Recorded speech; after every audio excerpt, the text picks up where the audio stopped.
नमस्कार, आप सभी का स्वागत है राष्ट्रीय जगत विजन न्यूज पर। मैं हूं आपके साथ रागनी बर्मन। लंबे समय से फरार चल रहे हिस्ट्री शीटर सूदखोर रोहित तोमर आज पूछताछ के लिए पुरानी बस्ती थाना पहुंचे। सुप्रीम कोर्ट ने उनकी गिरफ्तारी पर रोक लगाते हुए पुलिस कार्रवाई में सहयोग करने के निर्देश दिए थे, जिसके बाद वह थाने में पेश हुए हैं। रोहित तोमर के खिलाफ राजधानी के तेलीबांधा, पुरानी बस्ती समेत विभिन्न थानों में 16 से अधिक आपराधिक मामले दर्ज हैं।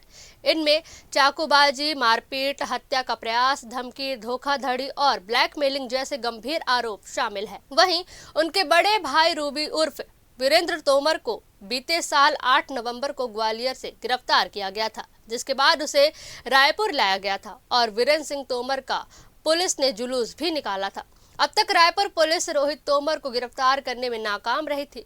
सुप्रीम कोर्ट के निर्देश के बाद उनके थाने पहुंचने से जांच आगे बढ़ने की उम्मीद जताई जा रही है। फिलहाल इस खबर में बस इतना ही। देश प्रदेश की तमाम बड़ी खबरों के लिए बने रहिए राष्ट्रीय जगत विजन न्यूज के साथ। हमारे चैनल को सब्सक्राइब करें और नए खबरों के नोटिफिकेशन के लिए बेल आइकॉन जरूर दबाएं। नमस्कार।